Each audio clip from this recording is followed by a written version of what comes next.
di sana mati karena dibentak istrinya. Terus yang kamu takuti masker itu kan tidak ada hubungannya gitu.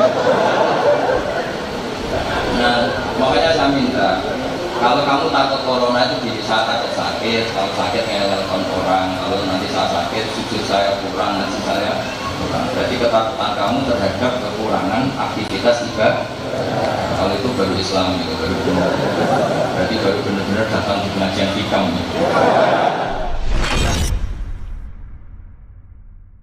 Bismillahirrahmanirrahim.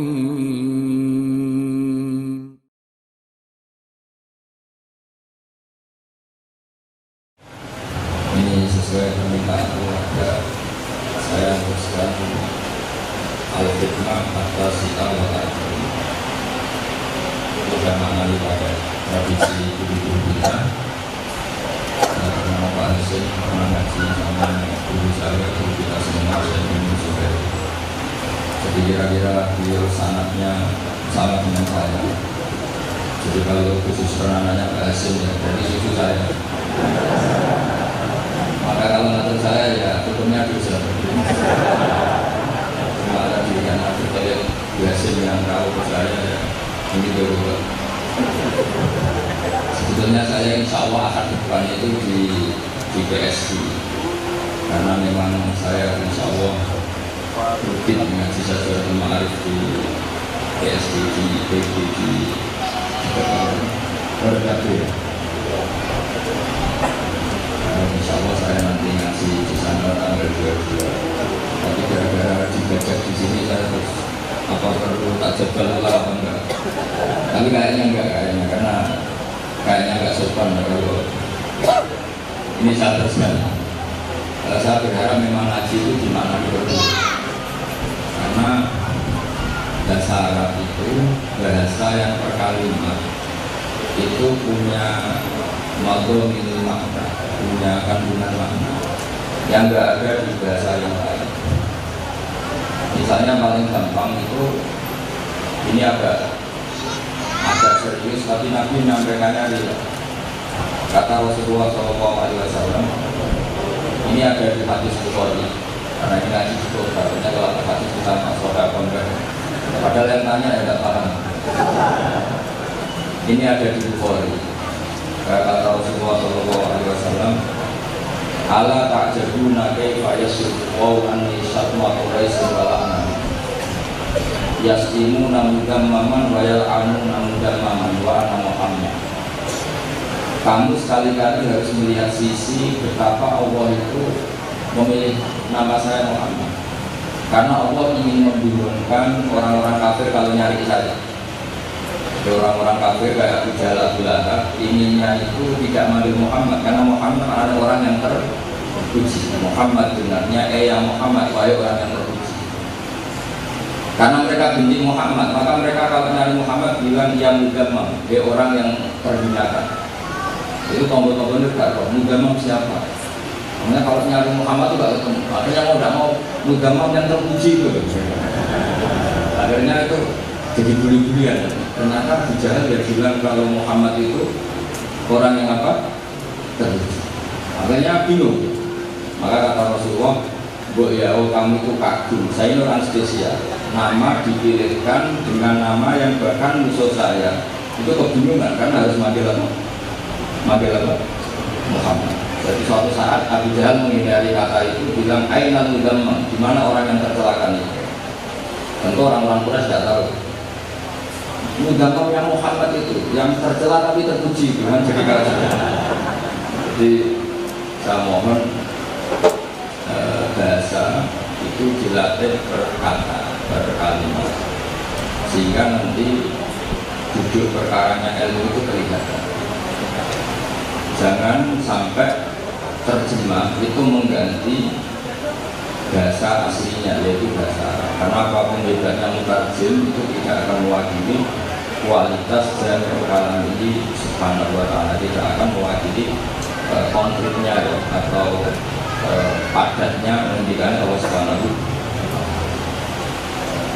Saya baca pakai tradisi ulama-ulama dulu, nanti baru kita terjemah pakai bahasa Indonesia. meneruskan ngajinya Pak Esen.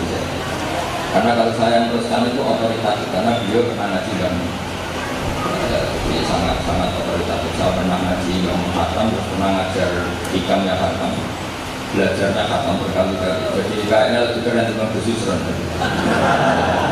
Tapi sah disaingi, memang harus disaingi. Haram kalau beliau nyekap bisa harus nyanyi, harus hasut namanya. Harus hasut. Ini mengalahkan Gus Barat. Meskipun nanti langit rapat, disuruh tinggal. Karena jadi perdebatan langit kalau ada orang mau nyanyi. Tapi itu memang harus itu. Lafaz saja tidak fisnaten. Kebaikan itu harus dihasuti. Tapi hasut dengan makna gopto. Gopto itu hasut yang baik. Itu orang yang hidupnya dihabiskan untuk mengkaji kalam Allah. Kedua orang ketika punya harta juga dihabiskan, didedikasikan untuk perjuangan. Lafaz saja ilafis naten. Jangan layak dumu orang yang gede, ojo sampai jadi gede. Apa ada apa kesalahan atau dosa indahkan menurut sila. Jangan sampai dosa itu kamu anggap besar-besar amat. Agamakan kelawan gede. Sifatnya agama kasubdu kang menghalangi apa agama kai sila, menghalangi anfus intoni saking elek persangkaan bila ta'ala kan Allah Ta'ala. Fa'in naman mongko sak temne wong arofa kang ngerti sapa man robbal ing pangeran iman. Istasghara mongko nganggep cilik sapa man. Utawa istasghara mongko dadi cilik, utawa nganggep cilik sapa man fijan bikarami. Ing dalam sisi lomane Allah nganggep cilik dan baru ing dosane man. Terus nanti kalau ada yang baca beda ya pokoknya maknanya mirip seperti ini. Pokoknya baca pokoknya seperti itu. Jadi begini, besar itu ada dua. Ada besar karena memang besar. Kayak bumi itu besar. Mungkin bumi dikatakan besar itu jadi banding rumah yang sampai itu bumi itu besar. Tapi nanti kalau dibanding planet Mars, maka bumi akan dikatakan apa? Kecil. Dosa Anda ini besar karena yang memang besar. Berapa orang yang kamu miskinkan gara-gara kamu tipu, berapa kerugian yang Anda sebabkan karena Anda melakukan dosa, hingga dosa itu ditipu oleh orang-orang setelah Anda. Karena kamu pertama penuh dosa itu dosa itu akan ada terus. Kayak dosa hoax itu mungkin sampai dapat sunatan saya akan sampai nanti orang yang main hoax itu sampai dapat bonus apa? Dosanya. Tapi apapun itu dibanding rahmatnya Allah, dibanding fadlilnya Allah, fadlullah, dibanding sifat rahmatnya Allah itu tidak ada artinya. Sehingga besarnya dosa itu tetap tidak banding dengan luasnya rahmatnya Allah, luasnya pengampunan. Sehingga kata yang hikam, kamu jangan pernah melakukan dosa apapun besarnya itu. Kemudian dari dosa besar itu menghalangi kamu merasa nyaman dengan Allah Subhanahu wa Ta'ala. Karena kalau sampai merasa tidak nyaman, nanti ditakutkan putus asa dari rahmatnya Allah Ta'ala. Artinya Anda jatuh ke dosa yang lebih besar, yaitu putus asa dari rahmatnya Allah Subhanahu wa Ta'ala. Sebab itu banyak ulama yang justru cara menjaga konstitusi keulamaan itu karena dekat ya untuk dengan niat membina sama orang-orang yang pendosa. Sehingga kita tidak boleh mengatakan syaratnya orang baik itu tidak pernah dosa, itu tidak boleh. Syaratnya sahnya kalimat syahadat itu harus orang tidak pernah dosa, tidak boleh. Kita tahu Sayyidina Umar radhiyallahu anhu pernah kafir, lama sekali dia kafir, dan beliau tidak sekadar kafir, tapi merencanakan pembunuhan terhadap Rasulullah SAW. Itu kan dosa besar. Kayak Suroko itu juga pernah membunuh Nabi. Khalid bin Walid malah banyak korbannya dia ketika perang Uhud. Ketika itu dia jadi panglima orang kafir. Semua ini termaafkan dan tobatnya diterima ketika mereka talafalnya di kalimat dari syahadat, melafalkan dua kalimat. Pertanyaannya adalah ketika melafalkan kalimat syahadat, mereka itu ya nggak mandi dulu, ya nggak istighfar dulu, ya nggak berdoa ihdinas siratal mustaqim. Ternyata mereka dapat hidayah. Karena hidayah itu wilayah yang milik Allah Subhanahu. Jangan Anda mentang-mentang khusyuk terus bikin aturan di doa mustajab itu harus dimulai 2 rakaat, istighfar 100 kali, baca kalimat tauhid 100 kali. Itu tidak boleh kalau jadi syarat. Karena kalau doa mustajab syaratnya demikian, itu tidak ada orang kafir yang dapat hidayah, karena tidak ada muqaddimahnya. Makanya saya jadi ulama agak arogan itu amdan, memang sengaja supaya yang khusyuk-khusyuk itu tahu aturan. Karena mereka bikin aturan baru dalam nggak boleh, Allah tuh nggak boleh kena syarat. Syarat doa mustajab harus sholat 2 rakaat dulu, istighfar 100 kali, la ilaha illallah 100 kali. Itu pun harus dapat ijazah dari Gus Yusra. Mana ada seperti itu? Nggak boleh seperti itu. Nggak boleh. Allah tuh kalau mau mengabulkan, ya mengabulkan saja tanpa syarat. Karena Allah tidak terhalangi oleh aturan apapun, tidak boleh karena undang-undang apapun. Allah berstatus yang alumah. Coba Umar itu pernah nggak minta doa dapat hidayah? Nggak pernah. Tapi beliau dapat hidayah. Khalid bin Walid tidak pernah minta doa hidayah, tapi beliau dapat. Kamu yang tiap hari berdoa ihdinas siratal mustaqim, padahal membelingkan, padahal berdoa. Nah, kitab hikam itu kitab yang ingin mengembalikan ke konstitusi, supaya orang itu tahu bahwa Allah itu tidak pernah diatur oleh apapun. Nah, soal kita beretika, monggo etika, kita mau doa sholat aja dulu, istighfar dulu, la ilaha illallah dulu 100 kali. Tapi itu sifatnya etika atau norma. Jangan jadikan syarat. Beda syarat dengan norma itu beda. Beda sekali. Kalau syarat itu kan kalau nggak ada maka maksudnya nggak ada. Kalau etika ya etika saja. Etika orang tua itu ada beda, istighfar dulu, merasa dosa dulu, itu hanya etika. Tapi jangan katakan itu syarat mustajab. Kalau kamu katakan syarat berarti Allah terikat oleh syarat itu. Berarti kamu menganggap Allah itu makbul, enggak yang dipaksa oleh aturan yang sama jet.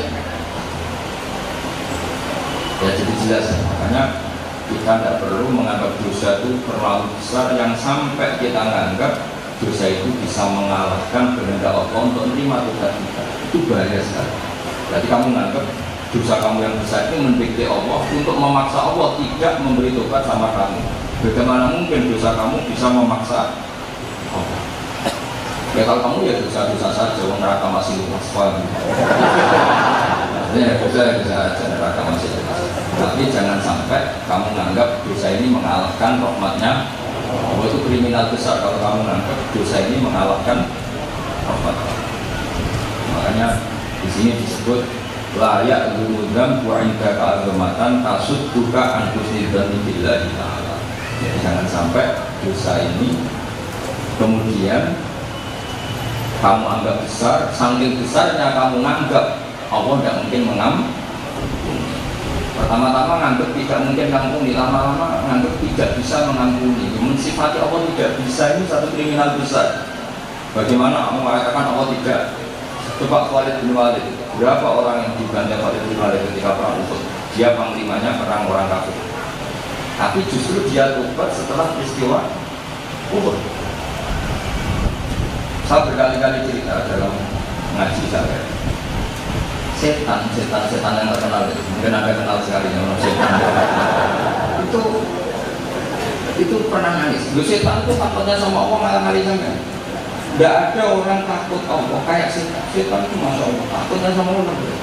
Dia tahu betul kalau Allah itu dijaya, dia pernah di surga, pernah jalan-jalan di neraka, tahu betul dia neraka itu kayak apa. Jadi takutnya sama Allah luar biasa. Makanya di Quran sering diceritakan.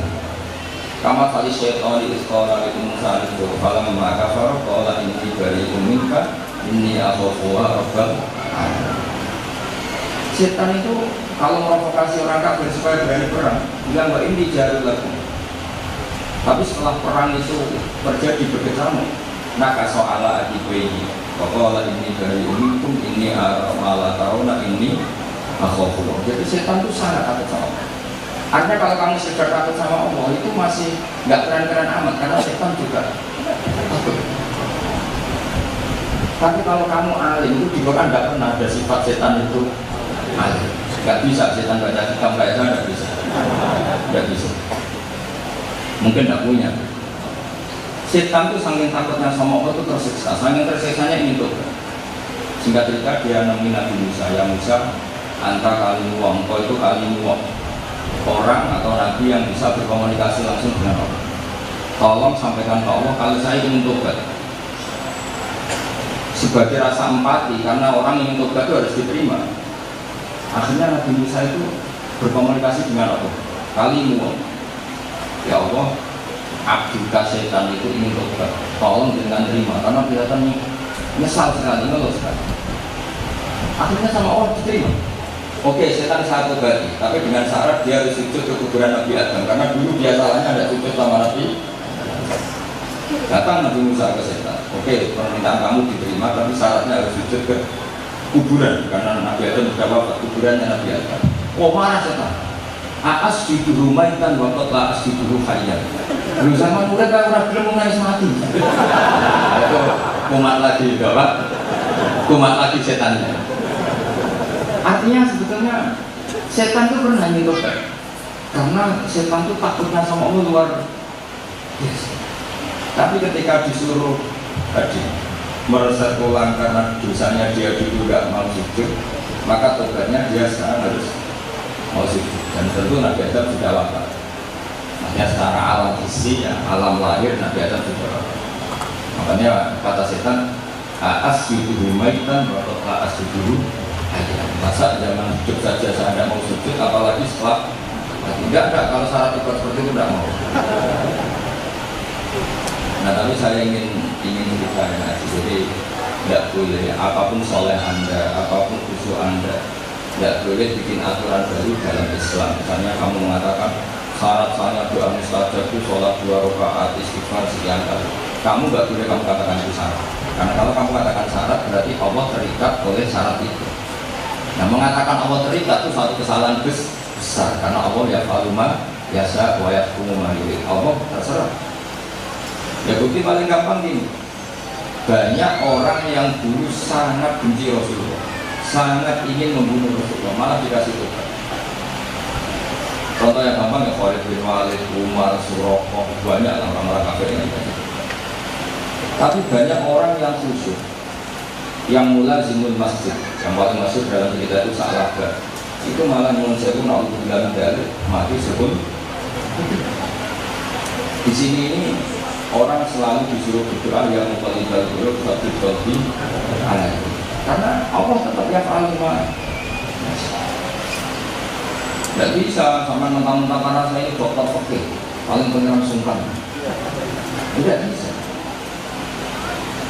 Ya, jadi saya ulang lagi, benahi dulu tauhid Anda. Kata Abu Hasan Asy'ari, fa'alam annahu la ilaha illallah lagi wastaghfir li dzambika. Dari cara Abu Hasan Asy'ari, tauhid kamu benar dulu secara ilmu, yaitu fa'alam annahu la ilaha illallah, setelah itu baru wastaghfir li dzambika, baru boleh istighfar. Jadi istighfar itu harus ba'da sihhatit tauhid. Setelah tauhidnya benar baru bisa istighfar. Misalnya kalau Anda benar ini, Allah itu wasiat rahmatun. Allah itu zat yang selalu kita puji dengan misalnya Allahumma maghfiratuka awsa'u min dzunubina wa rahmatuka arja 'indana min amalina. Ya Allah, rahmatmu, maghfirahmu akan selalu lebih luas ketimbang dosa kami. Wa rahmatuka arja 'indana min amalina, dan rahmatmu lebih menjadi harapan kami dibanding amal kami. Itu berarti Anda secara tauhid sudah benar. Baru setelah tauhid benar, Anda baru istighfar. Tapi kalau tauhid Anda ini salah, misalnya Anda istighfar, ya Allah, saya ini sudah bikin engkau bingung lama karena dia diberikan engkau, saya bisa terus, saya ini kasihan sama engkau karena banyak orang dosa, berarti Anda ini kasihan. Wah, itu mesti Allah tersinggung. Mana ada Allah la tadruhu maksiatuhu, sak donya maksiat semua, Allah tidak tersiksa. Wala tanfa'uhu ta'atuh, orang sak donya taat semua, Allah tidak dapat Tapi kalau kamu berdoa salah, ya Allah, saya ini sudah sujud sama kamu, sama engkau, berarti harus kamu kasih bonus karena kemarin kan ada yang sujud. Tidak bisa seperti itu. Kamu tauhidnya harus benar bahwa Allah itu zat yang la tanfa'uhu ta'atul khalqi wa la tadurruhu ma'siyatul Allah. Dengan perasaan seperti itu kamu di depan Allah itu benar-benar menggambar. Jadi kalau kamu punya perasaan hamil liwal Islam, saya yang mengendalikan Islam di Depok, mau salah cara bertauhid. Nah, kalau tauhid salah itu tidak sah istighfar dalam perkataan Asy'ari. Maka urutane gawe fa'lam annahu la ilaha illallah baru wastaghfir bidzalik. Terus beliau Abul Hasan Asy'ari, kenapa sering saya sebut di sini? Karena yang arah hikam ini kita yang dibaca Pak Al-Muzani, hikam itu muridnya Abdul Abbas Al-Mursi. Abdul Abbas Al-Mursi ini muridnya Abul Hasan Asy'ari. Makanya hikam itu sangat-sangat sadili. Itu bukan sadili yang wiridan, enggak sadili ilmiah. Bapak saya di Indo Salam itu sangat-sangat sadili. Saya dapat ijazah thariqah dari kami juga thariqah sadili. Karena yang arah hikam itu muridnya Abdul Abbas Al-Mursi, kemudian beliau muridnya Abdul Hasan Asy'ari. Beliau punya dalil yang sangat simpel, yaitu orang kafir dikatakan kulil ladzina kafaru iyantahu yufar lahum ma qad. Artinya ini, orang-orang kafir untuk menghentikan kafirnya itu dengan syarat apa? Melafalkan la ilaha. Nah itu baru ada jaminan yufar lahum ma qad. Orang kafir yang kafir tengik sekalipun itu syaratnya diampuni Allah syaratnya apa? Menghentikan kekafirannya dengan cara apa? Melafalkan la ilaha illallah Muhammadur, baru dijamin yufar lahum ma qad salah. Sehingga syarat sahnya istighfar diterima Allah itu tauhidnya harus benar. Makanya menurut banyak wiridan ketika Bendul Barawin karangan Imam Sanusi, beliau taqdimut tauhid atau kalimat tahlil ala istighfar. Jadi kalau ada beliau itu sebelum istighfar malah kalimat tauhid dulu, dulu alasannya ghufran, mendapat ampunan Allah itu bersyarat setelah tauhid. Kalau ini benar dikatakan bersyarat karena memang ayatnya seperti itu pakai in itu artinya iyan tahu an kufrihim, misalnya di talafut di kalimat tajis sehingga mereka bisa menghentikan kekafirannya yaitu dengan melafalkan apa? Kalimat dua syahadat, maka yufar lahum ma qad salah, maka dosa mereka akan terampuni. Makanya banyak urutan wiridan yang mendahulukan la ilaha illallah, menduakan istighfar karena ayatnya fa'lam annahu la ilaha illallah baru wastaghfir bidzalik. Berarti dulu kan, dulu kalimat tauhid dulu baru istighfar dulu kalimat. Tapi ada beberapa kiai yang cara pandang itu kalimat tauhid itu sakral, maka dimulai dari pensakralan diri, yaitu dimulai dari membaca apa? Istighfar. Itu ya itu masalah-masalah istiadat yang tak perlu diperdebatkan. Memang tidak usah tanya unggul yang mana, mengelakoni rata tahu apa unggul itu. Harus gaya-gayaan dong. Anak-anak muda sekarang itu takut, ilmunya nggak paham, itu debat yang mana? Terus lakoni sih. Singkatnya ke wali itu sendiri makanan itu responnya seperti itu. Ya jadi saya mohon sekali tauhid itu dibenahi. Lau anna awalakum wa akhirakum wa insakum wa jinnakum sa'urusin ala afjari qalbi rajulin wahid, atau ala yang paling bersih itu sama-sama nggak ngefek Allah. Paling afjar ya tidak ngefek Allah, dapat madarat, dapat bahaya. Paling atqa, paling takwa juga Allah tidak dapat manfaat karena Allah itu zat sing qiyamuhu. Jadi ini penting sekali supaya istighfar kami itu tidak melukai ya, atau tidak mengganggu ketauhidan Anda. Tidak mengganggu ketauhidan. Jadi kalau istighfar ya istighfar saja, tidak usah merasa yang macam-macam. Makanya dalam perdebatan tauhid, khairihi wa syarrihi minallah, itu ada ulama Mu'tazilah ketemu ulama Ahlussunnah. Yang ulama Mu'tazilah cara berpikir kalau kebaikan kehendak Allah oke, karena Allah menyuruh kebaikan. Kalau Allah menyuruh kebaikan berarti kebaikan dikehendaki. Tapi dalam rukun Islam, iman sama qadar gimana? Khairihi wa syarrihi minallah. Lalu Mu'tazilah menyoal, bagaimana mungkin Allah menghendaki keburukan sementara Allah melarang keburukan itu? Ini paradok. Berkata Imam Sanusi ulama Ahlussunnah, idzan waqa'a fi mulkihi ma la yuridu. Kalau maksiat tidak dikehendaki Allah, berarti di kerajaannya Allah ini banyak terjadi hal-hal yang di luar kendali Allah. Itu lebih ngeri lagi karena kamu mengatakan di kerajaan Allah terjadi sesuatu yang di luar kendali. Kamu bisa bayangkan misalnya kamu lapor ke Allah, ya Allah masa di Jakarta kok banyak, gimana lagi sadar budaya? Kan nggak kebayang Tuhan jawab seperti itu. Makanya kita tetap iman khairi wa syarrihi min Allah, meskipun itu tidak menjadi justifikasi kita untuk melakukan keburukan. Tapi lebih tidak kebayang lagi kalau kamu katakan Allah tidak bisa mengendalikan alam ini dengan banyaknya Allah bikin maksiat ya santai aja karena nggak mandoroti kepadanya. Kok Allah sudah bikin neraka luas, santai saja, nggak masalah.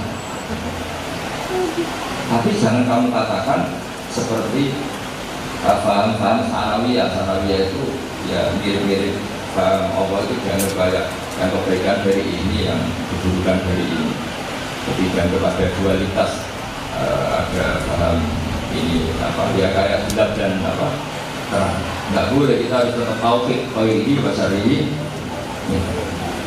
Logikanya tadi, kalau semua keburukan tidak dari Allah berarti waqa'a fi mulkihi malah yuri dulu. Berarti di alam raya ini banyak terjadi sekian hal yang Allah tidak bisa mengendalikan. Dan itu lebih buruk lagi, berarti kamu menganggap Allah itu tidak hebat. Tapi tetap saja syar itu mamnu. Namanya syar tetap manhiyun, namanya syar tetap sesuatu yang dilarang. Lalu kalau saya tanya, masa keburukan diciptakan kemudian dilarang? Ya contohnya gampang, kamu bikin sapi tenda, bikin kan? Apa kamu pakai tempat tidur? Kan bikinan kamu sendiri, kenapa dilarang tempat tidur? Ya kalau kamu mau ya monggo. Artinya kan itu yang bikin ya kamu, tapi kamu sendiri yang melarang anak kamu tidur di mana? Jadi itu tidak perlu kamu protes yang macam-macam. Ya sudah, pokoknya termasuk iman adalah khairi wa syarrihi. Ya ini pentingnya ngaji. Sekarang itu banyak beragama secara akal, itu tidak boleh. Kalau terlalu akal nanti agama ini didikte oleh pikiran kamu. Dan itu bahaya karena pikiran orang macam-macam. Makanya pakai ngaji yang musalsal ila Rasulullah Shallallahu Alaihi Wasallam. Ngaji yang cara berpikir itu bersanad sampai Rasulullah Shallallahu Alaihi Wasallam. Membawa bacaan.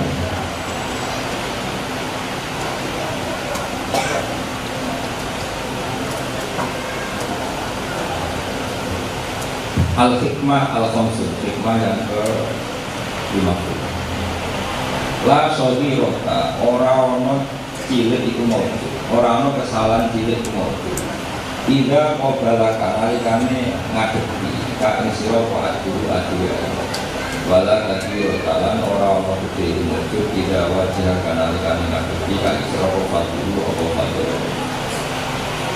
Artinya gini, kesalahan kecil apapun itu akan menjadi besar jika Allah sedang tidak berkenan. Tapi kesalahan besar apapun akan menjadi kecil kalau Allah dengan sifat ghafurnya, dengan sifat ghafarnya, Allah mengampuni. Jadi kalau dalam bahasa Syekh Abdul Al-Haddad, kamu jangan mengatakan ada dosa kecil, ada dosa besar, tapi lihatlah siapa yang kamu durhakai. Ya, misalnya gini aja contoh paling gampang. Saya punya guru namanya Haji Nabi Zubair, atau di sini misalnya Pak Hasim Zaini. Misalnya ini tisu, ya ini tisu kan barang sepele. Dipindah dari barat ke timur, itu prinsip enggak jawab, enggak kan? Di sini ya enggak apa-apa, di timur ya enggak. Kemudian Pak Hasim bilang sama Gus Robius, tisunya pindah ke timur. Terus bilang gini, Pak, urgensinya apa? Kira-kira mantol enggak seperti itu? Pak, urgensinya apa? Kalau mereka yang jelas kan, kalau nggak jelas fungsinya jangan. Itu mantau enggak? Nah ini kita beli kamu. Kamu jangan pernah menganggap dosa ini kecil. Ini jenis dosa itu kurang ajar. Mereka melanggar perintah Allah. Kira-kira jelas ya. Jadi nggak bisa. Misalnya melihat perempuan cantik yang nggak mahramnya itu dosa. Ah ya Allah, itu aja kok dosa. Tidak boleh seperti itu. Jadi nggak boleh seperti itu. Jadi karena tadi jangan melihat kecilnya, tapi melihat siapa yang kamu langgar. Ya tadi misalnya guru kamu bilang, "Dong, tisu ini pindah dari barat ke timur." Kan nggak penting. Di barat juga ngefek apa, di timur juga ngefek. Tapi kalau kamu bantah, tidaklah nggak penting. Murid seperti ini mantul. Kira-kira jengkel kan nggak? Jengkel. Nah, sehingga cara berpikir orang-orang sufi, jangan melihat dosa itu kecil, tapi lihatlah siapa yang kamu dosai, siapa yang kamu durhaka. Bahkan meskipun dulu kita nyuruh barang untuk itu kita mau tidak mau harus nurut. Misalnya kita berpikiran medis, rokok itu bahaya, terus dulu kamu itu untuk orang rokok, kamu milih nurut pikiran kamu kalau rokok itu bahaya, apa nurut karena itu perintah dulu? Enggak kira-kira?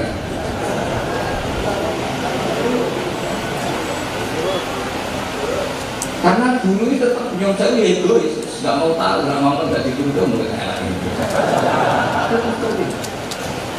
Jadi cara berpikir orang sufi itu, ya kadang lomba kayak tadi, nggak ada dosa besar dibanding ampunan. Tapi sekarang dibalik, nggak ada dosa kecil.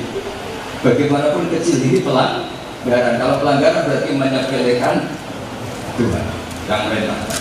Milih mana? Jadi ini tidak. Jadi peluang yang tadi dibatalkan ini. Yang tadi longgar, sekarang nggak jadi. Kalau saya ketemu nanti kami lihat progresnya gimana, barusan kita senang, sekarang nggak jadi senang lagi kan? Karena jangan melihat maksiatnya, tapi lihatlah siapa yang kamu maksiat. Itu dari saya tak dua. Ya saya bayangkan kalau dalam keseharian seperti itu. Maka kata Imam Malik, semua ibadah itu harus ta'abudi. Ta'abudi itu yang nurut saja, ada mikir. Tapi Imam Syafi'i sebagai muridnya itu tidak terima. Tidak terimanya gini, masa Allah perintah sesuatu tidak ada hikmahnya. Tapi Imam Syafi'i ya kadang benar, kadang tidak kelihatan benar Imam Malik. Tapi contoh ini, karena ini sesuatu yang sangat oke. Oke itu harus hafal memang, oke itu harus kitab itu kitab setelah kita mengkaji. Misalnya contoh gampang, perempuan yang sudah nikah dicerai, itu kan kalau dinikahi lelaki lain baru setelah iddahnya selesai. Iddah itu macam-macam. Misalnya orang yang masih haid, iddahnya 3 kali masa suci. Yang kira-kira polanya sekitar 3 bulan. Kata Abu Hanifah sebagai ulama 3 kali masa haid. Sekarang tak kasih latihan fikih, karena fikih itu bidang yang harus kita betul. Bukan hanya saya, tapi semuanya. Perempuan itu kalau haid itu kan bukti tidak hamil. Ya, perempuan kalau haid kan bukti tidak. Maka kalau dia diceraikan, kemudian haid 3 kali, berarti sperma dari suami pertama tidak menjelma jadi janin atau menjadi anak. Itu kalau sampai haid 3 kali, berarti ada jaminan baru akhir rohmi, rahimnya terbebas dari unsur sperma dari zaud pertama. Sehingga suatu saat kalau dia nikah lagi kok ada anak, berarti ini sebagai hadal walad pasti jelas lujisani. Anak ini pasti anaknya zaud. Nah, andai kan kalau nggak ada iddah, misalnya malam ini kamu cerai, paginya dinikah teman kamu, kan tidak jelas kalau jadi anak ini anaknya siapa kan? Karena kamu ya punya kontribusi yang bukan tidak jelas. Masa membujuk enak? Ya kan ribet dan apa? Makanya untuk nekasa harus iddahnya selesai, dan iddah selesai itu dibaru akhir rohmi untuk apa mensterilkan rahim. Itu kata Imam Syafi'i. Oke, Imam Syafi'i cerdas karena tahu hikmah dibalik disyariatkannya iddah. Oke, kita sepakat Imam Syafi'i cerdas karena tahu hikmah disyariatkannya iddah. Tapi pertanyaannya adalah begini. Ketika ada seorang suami sudah nikah lama, kemudian ada tetangganya ngerti kalau perempuan ini haid, berarti tidak hamil kan? Nah misalnya sekarang Maret haid tidak hamil, terus suaminya tidak pulang sampai 6 bulan, terus cerai, berarti kan nggak pernah mengguli sama sekali. Dicek secara USG misalnya nggak ada unsur sperma sama sekali. Secara sosial memang nggak pernah dikumpuli karena suaminya di luar negeri. Iddah tetap wajib atau enggak? Tetap kan? Nah kalau iddah tetap wajib, itu yang benar Imam Malik atau Imam Syafi'i? Cara Imam Malik ya sekolah Abu Diawon nyuruh gitu ya? Gitu. Karena kalau ibarat akhir rohmi menjadi alasan pokok hukum, yang seperti ini nggak perlu iddah karena ada dikumpuli 6 bulan. Padahal syariat tetap mengharuskan iddah. Maka era yang Fathul Mu'in Itu kalau merangkak iddah itu 2 kali. Li ta'abbud aw li baro'atir rohmi, atau kadang dibalik, li baro'atir rohmi walid ta'abbud. Karena kalau ta'abbud tok itu ya nggak ngangkat, kalau baro'atir rohmi tok ya nggak. Maka itu seperti ini. Makanya dulu Imam Syafi'i ketika ngaji Imam Malik itu pernah digojlok.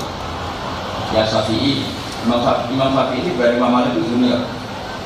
Ya Syafi'i, ada 2 pembantu kamu, yang satu cerdas, yang satu tidak cerdas. Kamu milih mana? Pertama Imam Syafi'i milih yang cerdas. Tapi setelah Imam Malik bikin analogi begini. Dengerin, Imam Malik bikin analogi begini. Ikhlas hadihi sofro, batu besar ini coba kamu angkat. Ya. Terus yang cerdas tanya, kenapa harus diangkat? Yang satu langsung nurut, kamu senang mana? Jadi Imam Syafi'i senangnya langsung nurut. Ya kira-kira gitulah hubungan perintahnya Allah kepada kamu yang nurut saja, gak usah tanya. Suatu saat kejadiannya gini. Ini di istilah orang Jawa itu dicuci otak. Ikhlas hadi sokrata fa inna tahtaha dahaban. Berarti ini kamu bongkar, kamu angkat karena di bawahnya ada emas. Yang pembantu yang cerdas ini termotivasi ngangkat karena di bawah ada. Dia lupa kalau itu perintah majikannya. Dia yang menggerakkan dia adalah karena di bawahnya ada. Yang pembantu goblok ini baru hanya goblok. Di mana-mana dilawan goblok. Karena ini mayoritas, ini kelompok yang harus dibilang. Ini kalau di mana-mana terkenal, coba spesialis di dalam. Karena saya ini sudah konsultan sama Allah. Saya kan tidak pintar, jadi tugas saya ambil yang bodoh. Dan saya berharap yang bodoh yang ngaji yang pintar, jadi supaya imbang. Yang bodoh ini, dia ngangkat ini hanya termotivasi karena itu perintah majikannya. Perintah majikannya suruh ngangkat ya, ngangkat. Secara kecerdasan, cerdas yang pintar karena dia tahu, oh majikan saya suruh ngangkat karena di bawahnya ada Tapi pertanyaannya, loyal mana? Loyal yang bodoh, yang pintar? Yang bodoh. Tapi yang bodoh juga masalah bagi majikannya.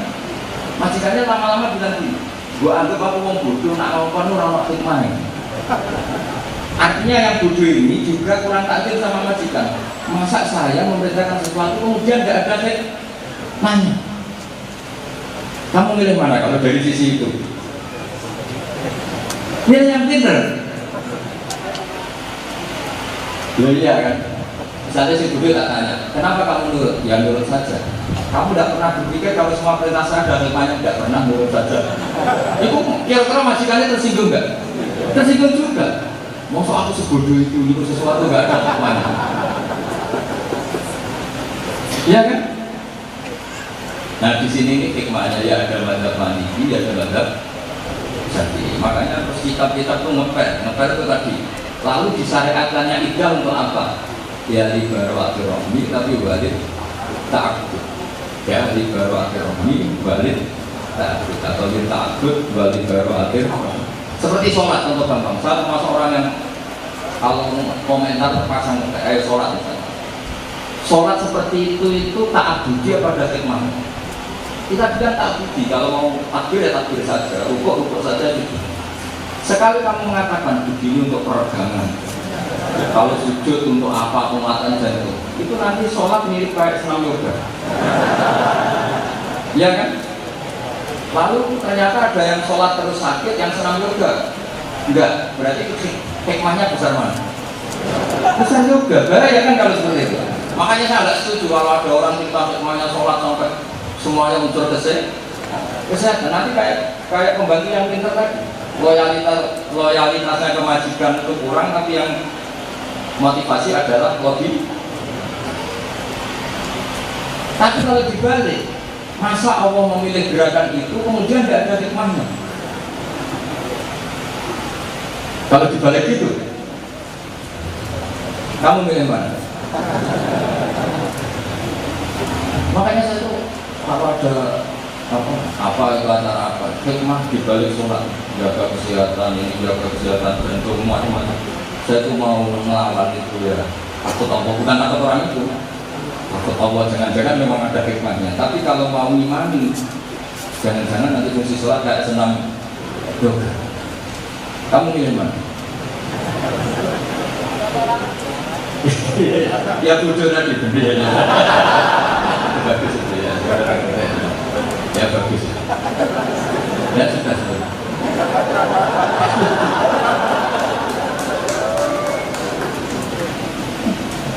Ya tidak seperti itu. Jadi tadi kan tujuh dosa besar itu tidak menjadi besar dibanding luasnya ampunan. Tapi dosa kecil nggak bisa menjadi kecil karena yang kamu langgar adalah Allah. Berarti nggak ada dosa besar, nggak ada dosa. Yang ada adalah tepat-tepatan tadi. Kalau pas Allah pakai ghafurnya ya aman, kalau pas pakai sadidul iqabnya ya tidak aman. Makanya di sini pentingnya doa Allahumma inni a'udzu biridhoka min sakhatika wa bi mu'afatika min uqubatika wa bika minka la uhsi thana'an 'alaika anta kama asnaita 'ala nafsi. Makanya kita selalu berdoa, ya Allah, saya berlindung semoga dengan ridhomu saya terbebas dari bencimu, dan semoga dengan ampunanmu saya terlindung dari siksamu. Wadi kami, pokoknya saya selalu berlindung dengan zatmu dari zatmu juga. Maksudnya kita hanya bisa berlindung dari Allah dengan kekuatannya Allah sendiri. La uksi sana'an alaika anta kama asmaita ala nafsi. Jadi kayak menyangkut misalnya yang jauh corona tadi, itu Sayyidina Ali itu pernah sudah dalam ancaman pembunuhan karena beliau musuhnya banyak, ya musuh yang nggak jelas itu kan. Itu Sayyidina Ali kalau mau sholat tetap biasa sholat tanpa dikawal. Dan itu dari saya sampai hati. Ketika ditanya kenapa kau gak takut kematian padahal yang ingin membunuh kau banyak, tapi Sayyidina Ali itu punya Hisni ajali, sama siapa takutnya? Hisni utai benteng ingsun, itu ajali yujata ajal ingsun. Mau ada kita diancam jauh mau dibunuh orang, mau ada corona, ada kolera, ada apa-apa, tetap kamu mati ya sesuai kontrak. Ya sudah gitu aja. Hisni ajal utawi benteng ingsun itu ajali yujata ajal nyawa ingsun. Ya sudah. Tapi bukan berarti kamu tidak usah ya usaha ngaku-ngaku masker dan masker laris tapi tidak usah dimani berlebihan yang apa. Ya kan misalnya gini, coba andaikan kamu bisa melihat Lauh Mahfuz, itu mesti kamu tertawa malu. Kamu di Lauh Mahfuz ditulis mati kecelakaan, kemudian kamu nggak tahu main pakai masker atau corona, itu betapa Israel menertawakan kamu juga.